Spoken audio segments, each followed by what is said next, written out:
So I'm here with Nick Ciampi from, for one thing, North State Songwriters Group. He's the president, and he frequently plays at the post office and has one coming up Wednesday, December 2nd, and that is where? At the Eatery on Market Street across from the old City Hall. Oh, okay. Just north of the old mall there. Mm-hmm. All right. Well, Nick, we're primarily here to talk about medicinal marijuana. It's kind of the subject in the North State here recently. Well, I've had a little experience with that myself. myself. Yeah, and that was one of the reasons I'm here. So I'd like you to tell our viewers a little bit about that. Well, in 1990 I was diagnosed with leukemia, and for a long while there I thought I was going to die for about a year. And it was very depressing, and I went down to about 95 pounds.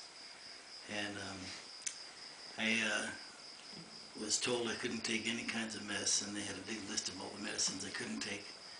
And the doctor told me that marijuana was one of them that I could take, but he wasn't allowed to tell me that I could do that. That was 1990 still. Mm-hmm. And he said if I could get some to go ahead, because it would help relieve all the hardships of the chemotherapy I was going through. I was having this drug called chlorodeoxyadenosine 2. And it didn't make my hair fall out. Wow, that's good. All the other symptoms that you get, I didn't Yeah. feel good, I was depressed. I mean, I had tumors all through my bone marrow and everything, and so I couldn't move too easily. And so it just, when I tried some marijuana, it helped relieve the pressures, and I realized then that, since the doctor had recommended it, and it was relieving the pain that I was going through, that there was something wrong with the laws, and I knew it back then, and even before that. And we've always known that there's been something wrong with the laws ever since William Randolph Hearst started his campaign against marijuana about 100 years ago. Yeah. It's just been a ridiculous, the laws are ridiculous about it. The whole thing is crazy, and this is why I'm finally speaking out about it, because I think that... What do you think of the current situation with the collectives and the police chief doing the... I think they're overreacting, and they're acting like idiots, because the money that they're wasting on this should be spent to stop some real crimes that might be going on. I'm sure that, there's no violence going on with any of it. There's no, no laws are really being broken here. Yeah. And yet they're looking for laws to break. They're looking to try to put people in jail for ridiculous, asinine reasons, and they're wasting the taxpayers' money. And it's just a real emotional thing for me, because unless you've gone through it, unless you've had cancer, you can't tell somebody else who hasn't had it or has had it that they can or can't take something for it. And for an idiot to come out and say, well, why don't they take aspirin? Yeah. Instead of smoking pot. Well, I'll tell you why, because aspirin burns holes in your stomach, and every other drug that that idiot who wrote that letter mentioned is, this is crazy. Marijuana is the only drug that works in a lot of cases, because it's not really a drug, it's a medicine that God gave us. It grows out of the ground. It's the only one that they haven't messed with to ruin it. And that's why they got to keep it legal. It's just ridiculous. And it's just an asinine law that has to be stricken from the books. And anybody who tries to enforce the law is very stupid and ignorant, because they have obviously either never been related to somebody who's had cancer and needed it, or they haven't had it themselves. I'll guarantee you that every person who's ever had cancer and has had marijuana to help relieve it is not going to be trying to enforce stupid laws against it. Because you need to be there to actually have it happen, and to have your mind change about the stupidity of it all. And that's what it really comes down to, is just gross stupidity and a waste of money, a waste of taxpayers' money, all this eradication crap that they're doing all through the North State to get rid of it. It's ridiculous. Totally ridiculous. And somebody's got to do something about it, hopefully. Hopefully you remove these people from office that are trying to enforce these stupid laws. Yeah. What about the people that are asking them to do this? All of it. Yeah. People that are stupid should not be in control of people that are not stupid. And it's obvious in something like this who's stupid and who isn't. Yeah.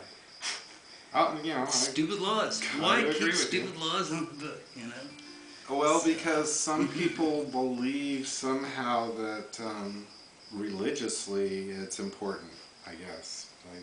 That's the only place I can think of that they're coming from. Yeah, those same people that are against people that are gay being married. But it's well known that during Jesus' time, you know, it was widely used, and I mean, it's just all the laws that they have, all these moral BS.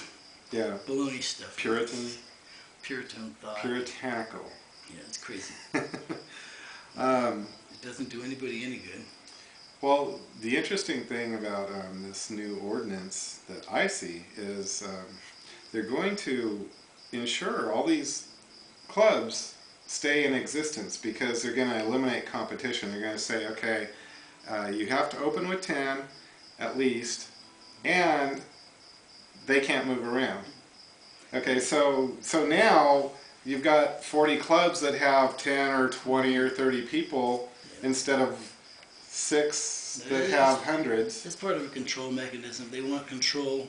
They want ultimately to control everything anyway. This is what the big fear about it all is. My personal opinion is they're planning on arresting everybody as soon as a Republican becomes president again. That's what they're thinking. Exactly. And they'll have the list to do it with. Exactly. It's just like when, well, it's very much like Hitler in the late 30s in Germany. Yeah. They act exactly the same way. The military today acts exactly like the Gestapo of the late 30s and 40s. Well, so does our local police force. That's what I mean. The whole thing. There's very little difference in so many of these things. Our I rights. wouldn't say the whole police force. Now, we got to be honest. There are some very good policemen in our police force. Oh, I believe that. I believe that they believe very strongly in what they're doing. For the most part, 90% of the police are very good people. I love them. And I've got some very close personal friends that are police officers. And they are very good people. But if they're forced to enforce stupid laws, or lose their job, they'll have to enforce them too. And this is what it comes down to. Well, my dad was a highway patrolman, so okay, I know he had laws that he had to enforce too. The laws have to change. I mean, it just goes on and on. I mean, they could spin this thing in as many circles as they want. But the truth of the matter is that marijuana helps people that really need it, and there's a lot of people that really need it, and there's so much bull going around with the medicine now today, with the AMA. I mean, a few years ago, there was a doctor who was busted here in town, and I was finding out at the time, 'cause my father was having a heart problem at the time, that Reading had more money being spent on heart medicine than any city in the world. And then we find out that our doctors were medically ripping people apart and killing them and all this stuff. And even one of them doctors just got his license back. Yeah, there was recently another one. Yeah, I mean, it's just crazy. But the thing is that these kind of things are happening. The we AMA have is the out highest. of control. We have the highest level in the entire country of back surgeries. Right, that too. That just came up. The pharmaceuticals are out of control, and the reason is because they are making so much money at it, and they're the ones who are really behind keeping marijuana illegal. Because as long as marijuana stays illegal, we'll keep depending on all this crap. Like that guy who wrote that letter the other day about wanting people to take Advil, and even named Advil, which, oh boy, let's take Advil and tear your stomach up instead of smoking marijuana, which won't do anything to you to hurt you, but it will help you. Yeah. So I mean, they want you to take these drugs that they prove year after year how bad they are, and how many trillions of dollars are getting spent on the pharmaceuticals, and they're putting all this money against it. And that's who's really against it. And they're brainwashing these idiots that believe all this crap that comes out about it. Well, I almost feel like it fits their model and their need for a villain, because they're constantly trying to find villains, the terrorists, the Exactly. communists, and so on and so forth. So they create drug lords, and then they bust them. This whole problem with all these people coming over, these immigrants, and growing it and doing all that, it would be eliminated. Well, the reason it's out in the national forest in the first place is because they started confiscating private property, which is a violation of the Fifth Amendment. Right. Excuse me.